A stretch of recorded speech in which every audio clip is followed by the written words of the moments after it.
The federal trial of the man accused of attacking the husband of former House Speaker Nancy Pelosi in their San Francisco home started today. There is overwhelming evidence of a break-in and the actual attack on video. In fact, even the defendant himself is not denying it was him. Yet many on the far right engaged in wild speculation and bonkers conspiracy theories.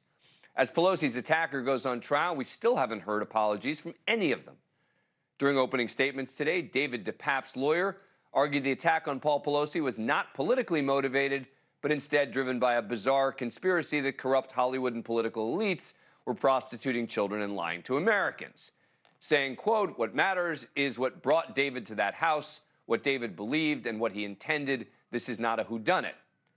Prosecutors told jurors the attack was indeed retribution for Nancy Pelosi's work in Congress, saying it was a violent plan, a plan to kidnap Nancy Pelosi, to hold her hostage, to break her kneecaps, to teach her a lesson.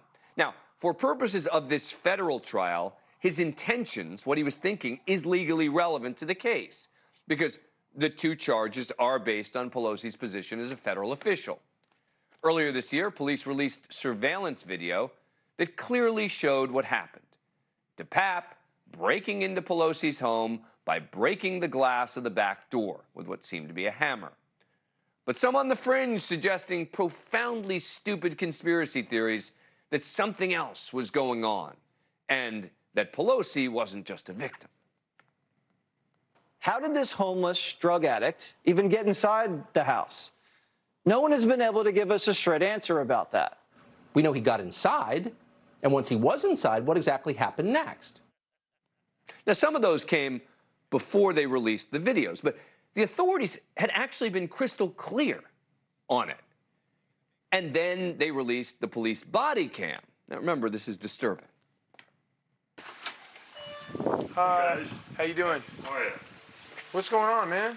Everything's good. Hi. Drop the hammer. Nope. Hey. What is going on right I'm not getting an answer on call. As you can see, Pelosi was trying to hold on to the hammer as police arrived, trying to de-escalate the situation.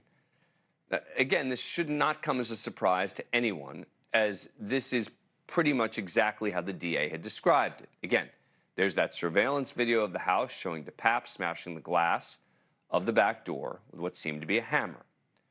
But some, even after now, seeing the videos, were still unable to own their own mistakes or at least move on. No, instead, it must be someone else's fault for Fox News and others spreading totally unfounded conspiracy theories or just asking questions. It took nearly 3 months for that footage to be seen by the public. And by slow-walking this, just as police did following Paul Pelosi's DUI arrest earlier that year, remember he crashed his Porsche into another car in wine country, the questions around this attack only grew louder and the conspiracy theories profoundly stupider.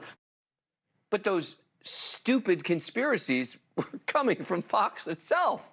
The authorities were crystal clear. It shouldn't be their obligation to disprove kooky theories just because someone said it. So now that we all know who did it, and it's clear Paul Pelosi did not know DePape before this incident, where are the apologies?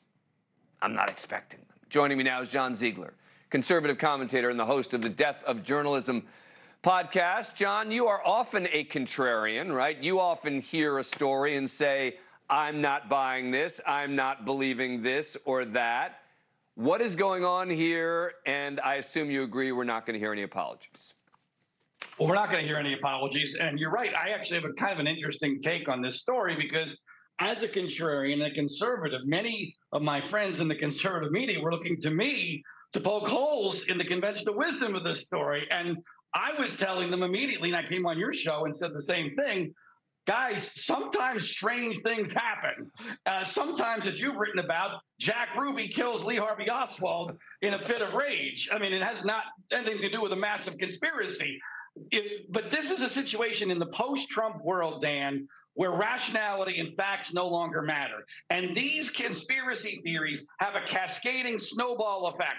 If you believe that Barack Obama wasn't born in Hawaii, if you believe that Jeffrey Epstein was murdered in a federal prison with no suspects, if you believe that Paul Pelosi was attacked as some sort of a gay tryst gone bad, it's a heck of a lot easier to believe that the 2020 election was rigged or stolen. So these things matter. This is not just academic. And when you're proven wrong, you ought to admit you were wrong. It's bad enough to be wrong. And by the way, Elon Musk was one of those that poured gasoline on this fire. It wasn't just kooks, on the far right.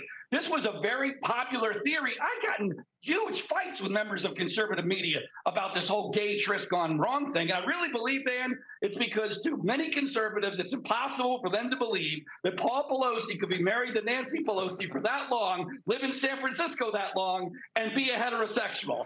That's what they really believe. I actually know Paul Pelosi through my father back from his days at Georgetown. He used to go on double dates with Nancy Pelosi. He was very, very sure that this was not a situation where Paul Pelosi was ever even theoretically gay. And that's why I took that story that made no sense and realized there's no conspiracy here. This is just one of those strange things that happens in life. I've only got 30 seconds, but, the response is going to be, we're just asking questions. Yeah. Well, the evidence was overwhelming. And once the evidence is as it is now, you ought to admit you're wrong, because otherwise your word means nothing going forward. Yep. All right. John Ziegler, thank you. And he's right. He did come on the show at the time. And when I was calling out saying, what is the evidence? Ziegler was with me on this one. I thought he might be one of those going down the conspiracy rabbit hole, as he'll get mad at me if I say that. Oh, I'm not a conspiracy. All right, I'm sorry. I'm not saying that. I'm not saying. Ziegler, good to see you. Dad. Thank you. Thank you for watching. Go to newsnationnow.com to find NewsNation on your cable provider. And don't forget to click the red subscribe button below to get more of NewsNation's fact-driven, unbiased coverage.